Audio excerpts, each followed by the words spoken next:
आइए आज हम लोग इलेक्ट्रोलिटिक सेल एंड इलेक्ट्रोलिसिस इसकी स्टडी करेंगे। तो देखिए, सबसे पहले इसको समझना जरूरी है कि इलेक्ट्रोलिटिक सेल और इलेक्ट्रोलिसिस क्या है। तो देखिए, जैसे बाल्टी है तो बाल्टी में हम लोग पानी रखते हैं और पानी में अगर रंग डाल दें तो वो रंग पूरे पानी को रंगीन कर देता है। तो बाल्टी जो है वो हमारी इलेक्ट्रोलिटिक सेल है और उसमें जो पानी भरा है वो विद्युत अपघट्य यानी इलेक्ट्रोलाइट है, और जो रंग है हमारा ये कोई साल्ट है जो पॉजिटिव और निगेटिव आयन में टूट रहा है। तो तीन चीजें आ गई, बाल्टी आ गया, पानी आ गया और रंग आ गया। तो बाल्टी हमारा इलेक्ट्रोलिटिक सेल है, पानी हमारा इलेक्ट्रोलाइट है और जो रंग डाल रहे हैं वो कोई साल्ट है जो पॉजिटिव और निगेटिव आयन में टूटेगा। तो इलेक्ट्रोलिटिक सेल का मतलब है कि वो बर्तन जिसमें इलेक्ट्रोलिसिस यानी वैद्युत अपघटन की घटना कराई जा रही है, और जो वैद्युत अपघटन की घटना यानी साल्ट का जैसे NaCl है उसका Na+ और Cl- में टूटना, ये इलेक्ट्रोलिसिस है। तो किसी साल्ट का पॉजिटिव और निगेटिव आयन में टूटना इलेक्ट्रोलिसिस है, और जो पात्र है जिसमें ये घटना कराई जा रही है वो इलेक्ट्रोलिटिक सेल है। अब आगे देखते हैं। कह रहा है ऑन इलेक्ट्रोलिसिस ऑफ डिन सल्फ्यूरिक एसिड यानी dilute sulphuric acid using platinum electrode. तो तन सल्फ्यूरिक अम्ल के विद्युत अपघटन के लिए हम लोग क्या करते हैं कि प्लेटिनम इलेक्ट्रोड यूज करते हैं। कह रहा है the product obtained at anode will be. तो एनोड पर हमें क्या प्राप्त होगा ये बताना है। एनसीईआरटी के पीछे के जो क्वेश्चन है उनको अगर आपने बहुत ढंग से किया होगा तो इस क्वेश्चन को करने में आपको किसी भी प्रकार की कोई समस्या नहीं होगी। तो जैसा हमने एनसीईआरटी के पीछे क्वेश्चन में पढ़ा था तो उस हिसाब से हमने पढ़ा था कि एनोड पर ऑक्सीजन निकलती है। अगर HCl होता तो फिर क्लोरीन के बारे में चर्चा होती, परंतु है नहीं, यहाँ केवल सल्फ्यूरिक एसिड है, तो एनोड पर ऑक्सीजन निकलेगी, ये हम लोगों ने पढ़ा है। तो यहाँ पर देखिए लिखा हुआ है 45 का बी ऑप्शन हमारा करेक्ट है। During electrolysis of dilute sulphuric acid the following reaction takes place at anode. तो एनोड पर हमने पढ़ा था कि एनोड पर ऑक्सीडेशन और कैथोड पर रिडक्शन होता है। तो ऑक्सीडेशन की वजह से यहाँ पर ऑक्सीजन गैस निकल रही है, और देखिए यहाँ पर 4H+ बन रहे हैं और 4 इलेक्ट्रॉन निकल रहे हैं। तो जाहिर सी बात है कि 4 इलेक्ट्रॉन निकल के अगर पॉजिटिव बन रहा है तो इलेक्ट्रॉन का कम होना ही हमारा ऑक्सीडेशन है, यानी इलेक्ट्रॉन कम होंगे तो ऑक्सीडेशन नंबर बढ़ेगी। तो 45 का बी ऑप्शन करेक्ट है। That is O2 will be liberate at anode. क्योंकि एनसीईआरटी के पीछे क्वेश्चन में हम लोगों ने डिटेल में पढ़ा है, इसलिए ज्यादा चर्चा में समय अपना गुजारेंगे नहीं। The number of faradays F required to produce 20 gram of calcium and molten CaCl2। Molten शब्द मेल्टिंग से बना है। मेल्टिंग का मतलब पिघलना, जैसे मेल्टिंग पॉइंट तो कहते हैं हिंदी में गलनांक, तो उसी प्रकार मोल्टन CaCl2 मतलब गलित CaCl2। तो the number of Faraday required to produce 20 gram of calcium from molten CaCl2। Atomic mass of calcium दे दिया है 40 ग्राम। तो देखिए एकदम आसान क्वेश्चन है, पीछे बहुत बार कर चुके हैं, तो इसको आसानी से करते हैं।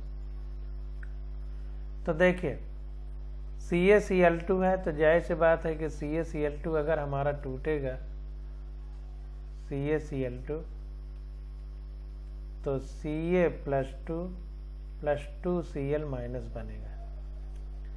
तो इसका मतलब ये है कि +2 है तो 2 इलेक्ट्रॉन की चेंज की बात होगी, यानी 2 फैराडे।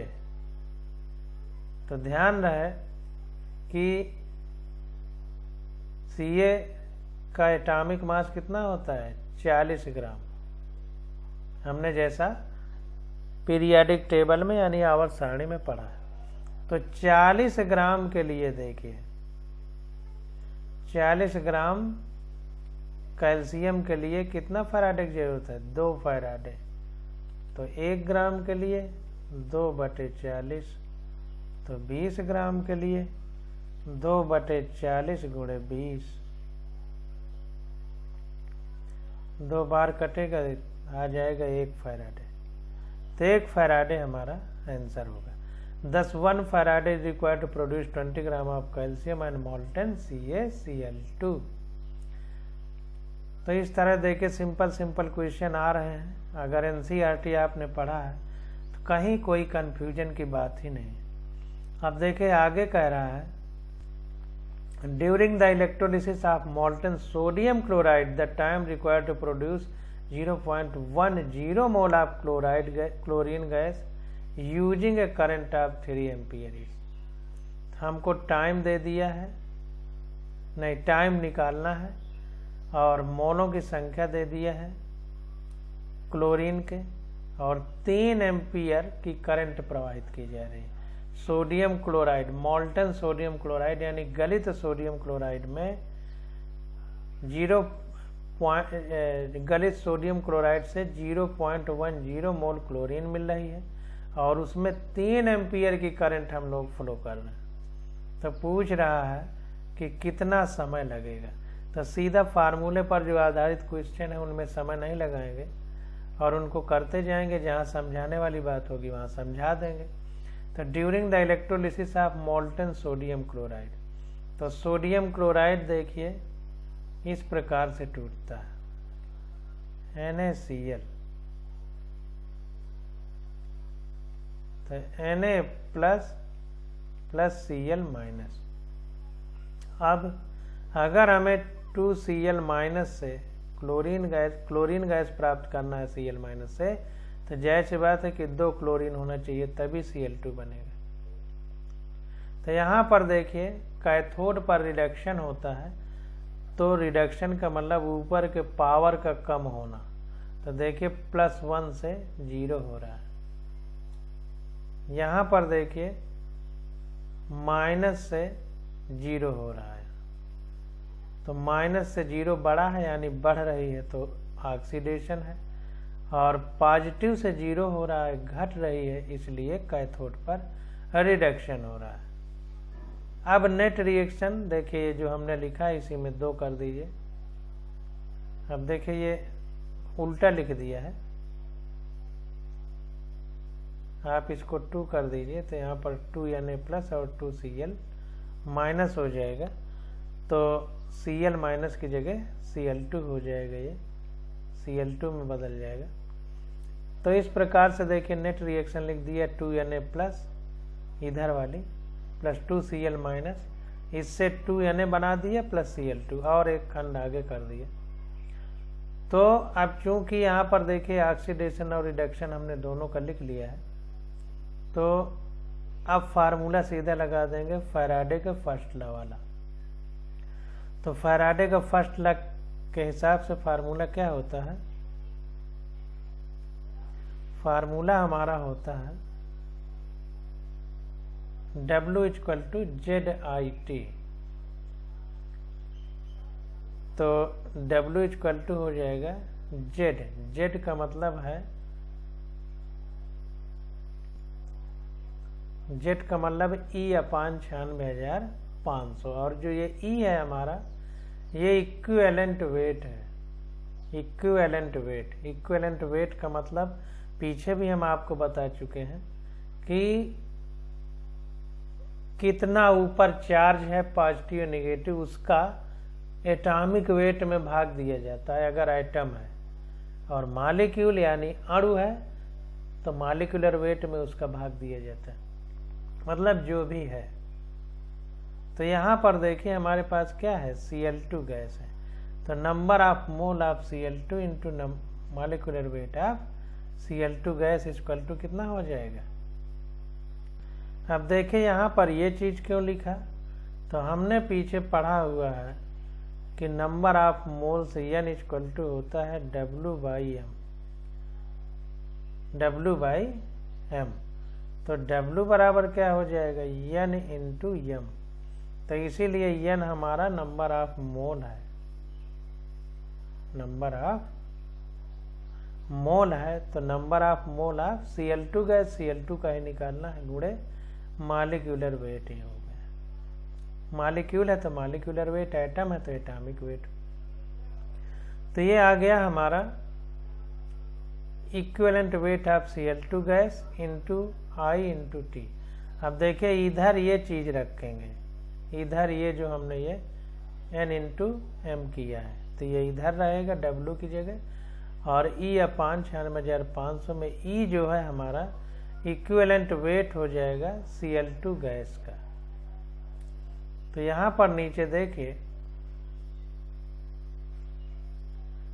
ये N इंटू M किया तो N हमारा नंबर ऑफ मोल 0.10 थे, क्वेश्चन में दिया था, और Cl2 एक Cl का 35.5 होता है, तो Cl2 गैस के लिए है तो 35.5 गुणे 2 करेंगे तो 71 हो जाएगा। तो ये आ गया हमारा इक्विवेलेंट वेट ऑफ Cl2।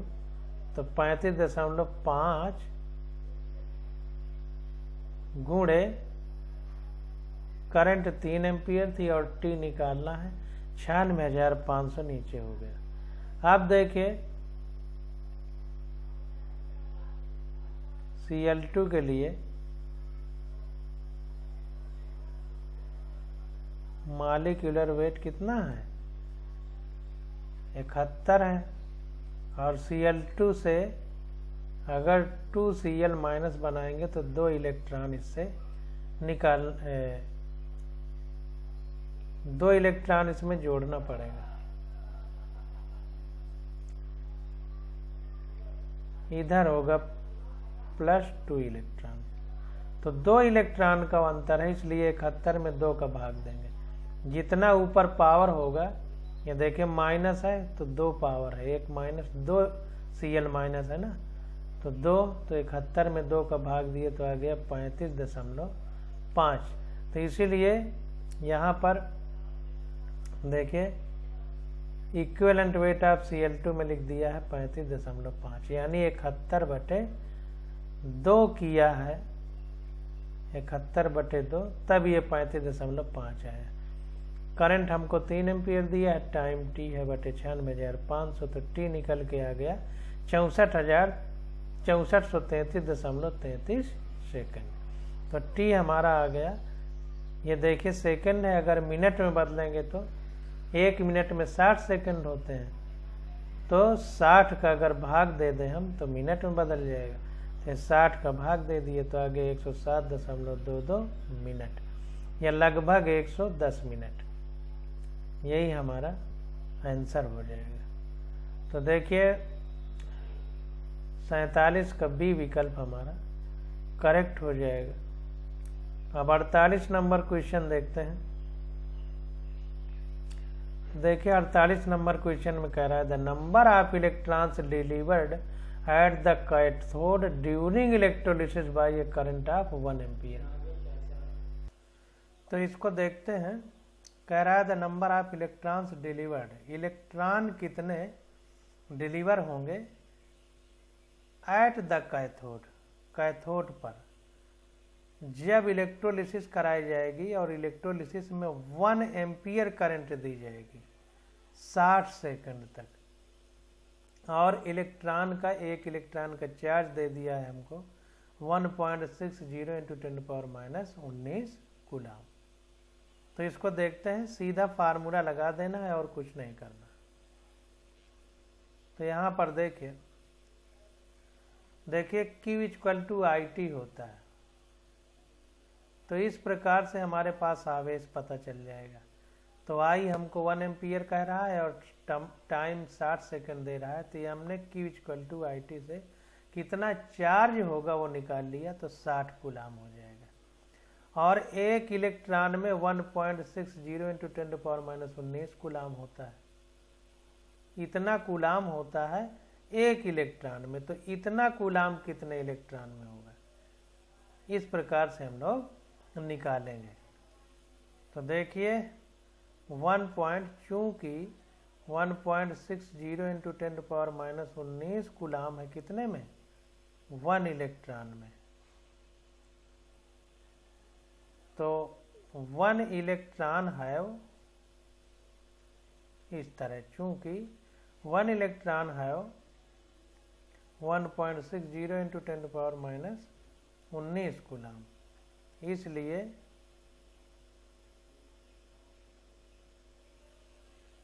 नहीं इसी प्रकार निकालेंगे क्योंकि कूलाम दिया है, इलेक्ट्रॉन निकालना है।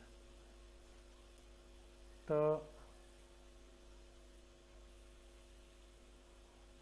1.60 इंटू 10⁻⁻19 कूलाम है 1 इलेक्ट्रॉन, इसलिए एक कूलाम 1/1.60 इंटू 10⁻⁻19, इसलिए 60 कूलाम में कितने इलेक्ट्रॉन होंगे, तो 1/160 इंटू 10⁻⁻19 गुणे 60 हो जाएगा।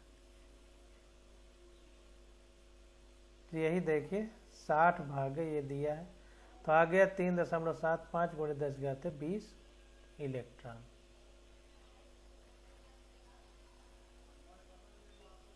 इतना इलेक्ट्रॉन आ जाएंगे, तो 48 का सी विकल्प हमारा करेक्ट हो जाएगा।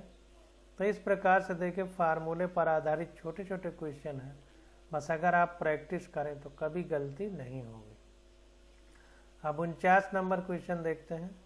कह रहा है when 0.1 mole MnO4-2 is oxidised, the quantity of electricity required to completely oxidise MnO4-2 to MnO4- is. तो देखिए निगेटिव वाला कम हो रहा है पावर में, इसलिए ऑक्सीडाइज लिखा है, यानी ऊपर की पावर निगेटिव वाली कम हो या पॉजिटिव वाली बढ़े तो उसको हम क्या बोलते हैं, ऑक्सीडेशन। या यूं कहें कि ऑक्सीडेशन नंबर अगर बढ़े पॉजिटिव में तो उसको कहेंगे ऑक्सीडेशन, निगेटिव में बढ़े तो कहेंगे उसको अपचयन या रिडक्शन। तो इसको देखते हैं, हमको MnO4-2 का 0.1 मोल ददे दिया है और पूछ रहा है कि कितनी बिजली की ज़रूरत पड़ेगी ताकि MnO4-2 को MnO4- में ऑक्सीडाइज किया जा सके। तो सीधा सीधा सवाल है, एक इलेक्ट्रॉन का डिफरेंस आ रहा है, तो यहाँ पर देखिए ऑक्सीडेशन रिएक्शन MnO4-2 से MnO4- बन रहा है, तो जाहिर सी बात है कि एक निगेटिव का अंतर आ रहा है, यानी एक इलेक्ट्रॉन इधर उधर करना पड़ेगा। तो यहाँ पर देखिए अगर हम ऑक्सीडेशन नंबर Mn की निकालें तो यहाँ Mn की x माइनस 8 हो जाएगा इक्वल टू -2। ऑक्सीजन की -2 होती है तो 4 है तो 4 दूनी 8 हो जाएगा, और ऑक्सीजन की नेगेटिव होती है तो नेगेटिव हो गया, और ऊपर पावर कितना लिखा है -2, तो ये आ गया x इक्वल टू +6, इधर चला जाएगा। तो इसकी निकालें अगर, तो देखिए जिसकी निकालना हो उसकी x मान लेते हैं, तो x माइनस 4 दूनी 8, O की -2 होती है तो -8 हो गया तो -1, तो x इक्वल टू हो गया, इधर जाएगा तो +7। तो अंतर कितने का हुआ है, इधर +7 है इधर +6, तो अंतर इनके बीच में सिर्फ एक इलेक्ट्रॉन का, यानी 1 फैराडे। तो Q इक्वल टू IT होता है, Q equal to I into T होता है, और यही हमारा कूलाम होता है। और जो 1 इलेक्ट्रॉन है अगर इसको कूलाम में दिया है 1 इलेक्ट्रॉन है जो हमारा 1 इलेक्ट्रॉन यानी 0.1 इलेक्ट्रॉन, चूंकि 1 का अंतर इसमें आ रहा है तो हमको आवेश कितना दिया है क्वेश्चन में 0.1, तो इस तरह कर लेंगे। चूंकि 1 इलेक्ट्रॉन में अंतर कितने का आ रहा है 96,500 कूलाम का, क्योंकि 1 इलेक्ट्रॉन बराबर 1 फैराडे होता है और 1 फैराडे बराबर 96,500 कूलाम होता है। तो 1 इलेक्ट्रॉन में कितना चार्ज है 96,500, इसलिए 0.1 में कितना होगा तो 96,500 गुणे 0.1, क्योंकि 0.1 मोल की बात हो रही है 0.1 इलेक्ट्रॉन की, तो 0.1 का गुणा कर देंगे तो 9650 आ जाएगा, इतने कूलाम। तो इस प्रकार से हम लोग निकालते हैं। अब 50 नंबर क्वेश्चन देखते हैं। देखिए 0.1 इलेक्ट्रॉन की बात हो रही थी, 0.1 MnO4 -2, तो 1 इलेक्ट्रॉन का अंतर हो रहा है 1 मोल में, तो 0.1 मोल में 0.1 इलेक्ट्रॉन का अंतर होगा, तो इसलिए हमने 0.1 इलेक्ट्रॉन के लिए निकाला। अब देखिए 50वां क्वेश्चन कह रहा है कि the weight of silver at atomic weight इसका 108 है, displaced by quantity of electricity which displaced 5600 ml of O2 at STP will B.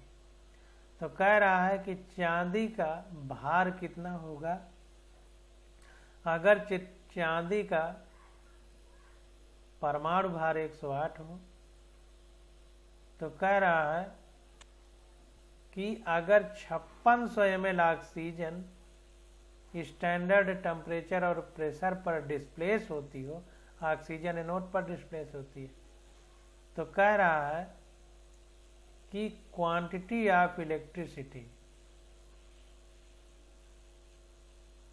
The weight of silver, silver का हमको भार निकालना है, उसका एटॉमिक वेट दे दिया है 108, और बिजली प्रवाहित करने पर इलेक्ट्रोडों पर 5600 ml ऑक्सीजन STP यानी स्टैंडर्ड टेम्परेचर और प्रेशर पर हमें प्राप्त हो रही है। तो सिल्वर का एटॉमिक मास वेट हमको वो सिल्वर का वेट निकालना है, एटॉमिक वेट दे दिया है, तो वही N=W/m लगा देंगे और कितने मोल हो रहा है बस ये हमको निकाल लेना। तो देखिए फैराडे का सेकंड लॉ हम अगर पढ़े हैं तो हमको पता होगा कि जो इलेक्ट्रोड या इलेक्ट्रोड पर मतलब एनोड और कैथोड पर जो मेटल इकट्ठा होती है, डिपॉजिट होती है, वो इक्विवेलेंट वेट यानी ग्राम तुल्यांक भार के आधार पर इकट्ठा होती है। अगर इतनी बात पता है तो हम लोगों को कोई दिक्कत नहीं होगी। तो यहाँ पर देखिए Ag का वेट अपान इक्विवेलेंट वेट, ऑक्सीजन का वेट अपान इक्विवेलेंट वेट, यही हमारा इस क्वेश्चन के लिए फार्मूला हो जाएगा। तो हमको वेट निकालना है Ag का, तो वेट लिख दिया अपान इक्विवेलेंट वेट कितना होगा Ag का। Ag का देखिए एटॉमिक वेट यानी परमाणु भार हमारा 108 है, एटॉमिक वेट कितना होता है 108 होता है Ag यानी चांदी का, और Ag प्लस के रूप में आपने पढ़ा होगा हमेशा, प्लस के रूप में यानी एक ही इलेक्ट्रॉन इधर उधर होता है, तो जो पॉजिटिव है यही वैलेंसी मान सकते हैं, संयोजकता या ऑक्सीडेशन नंबर, तो इसी का भाग दे देंगे तो 108 आ जाएगा। तो एटॉमिक वेट 108 है और इक्विवेलेंट वेट भी चांदी का कितना आ गया है 108, तो इसीलिए इक्विवेलेंट वेट पर 108 कर दिया इक्वल टू। अब देखिए 5600 ml हमको स्टैंडर्ड टेम्परेचर और प्रेशर पर क्या प्राप्त हो रही है ऑक्सीजन गैस, और N होता है W/m। और अगर कोई गैस है, ये मान लीजिए कोई सॉलिड है तब हो गया, कोई सॉलिड है जिसको तौला जा सकता है वो अगर यौगिक है तब हो गया, और अगर गैस हो तो क्या होगा, गैस होगा तो इसको हम लिखेंगे volume upon volume at STP, जिसका भी हो, जिस गैस का, यन गैस कर दें अगर, तो volume upon volume at STP. तो वॉल्यूम कितना डिपॉजिट हो रहा है, 5600 ml ऑक्सीजन, और एसटीपी पर किसी भी गैस के 22,400 ml होते हैं एसटीपी पर। जैसे एसटीपी पर ऑक्सीजन हम ले लें तो ऑक्सीजन के 22,400 ml होंगे एसटीपी पर। एक मोल ऑक्सीजन के 22,400 ml होंगे एसटीपी पर, और हमको दिए कितने हैं, 5600 ml। तो अगर हम इसको 5600 को देखें इस तरह, 1 मोल जो होता है यही मॉलिक्यूलर वेट होता है, या एटम, जो भी एटम है, मॉलिक्यूल है, आयन है, जो भी है, उसका 1 मोल का मतलब उसका जो भी है वो उसका वेट। तो जैसे ऑक्सीजन है तो ऑक्सीजन हमारी अणु है, O2 मॉलिक्यूल है, तो मॉलिक्यूलर वेट हो जाएगा। तो मॉलिक्यूलर वेट O2 का कितना होता है, 32।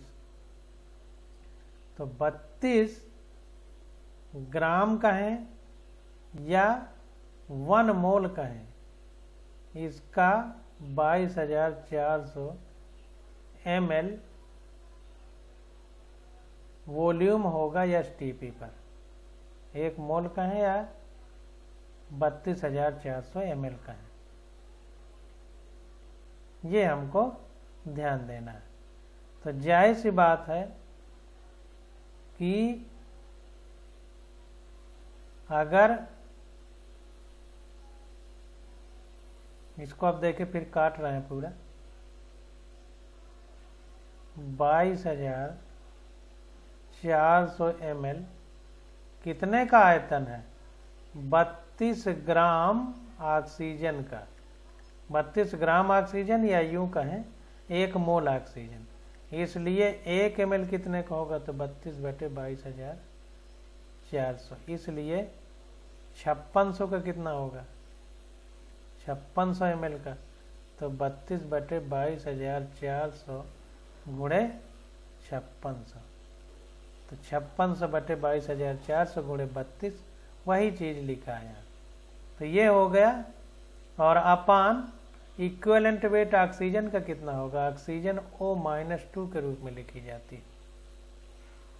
अब O2 है तो यहाँ पर देखिए O-2 के रूप में लिखी जाती है। तो अगर हमें इसका इक्विवेलेंट वेट निकालना है, इक्विवेलेंट वेट का मतलब होता है एटॉमिक वेट का आधा, एटॉमिक वेट बटे valency. Equivalent weight equal to atomic weight upon valency. तो एटॉमिक वेट ऑक्सीजन का कितना होता है, 16 बटे वैलेंसी कितनी होती है, -2 के रूप में रहता है। ऑक्सीजन का 16 -2 के रूप में, तो 2 का भाग दे देंगे तो आ गया 8।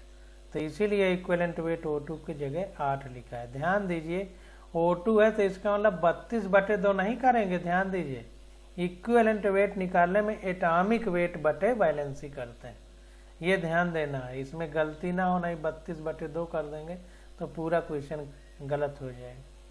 तो ये पूरा जब सॉल्व किया तो आ गया atomic weight of weight of Ag upon equivalent weight of oxygen 108 बराबर आ गया। ये पूरा एक काट पीट के करेंगे तो 8 आ जाएगा, 8/8, तो WAG आ जाएगा, यानी वेट कितना होगा, चांदी का 108 ग्राम आ जाएगा। तो इस प्रकार से हम लोग क्वेश्चन सॉल्व करते हैं, और इसी प्रकार से आप लोग सॉल्व करिए और आगे बढ़ते रहिए। तो इस प्रकार से 50 नंबर क्वेश्चन तक हम लोगों ने कर लिया है। अब 51 नंबर क्वेश्चन की स्टडी हम लोग अगले लेक्चर में करेंगे। आज बस यहीं तक।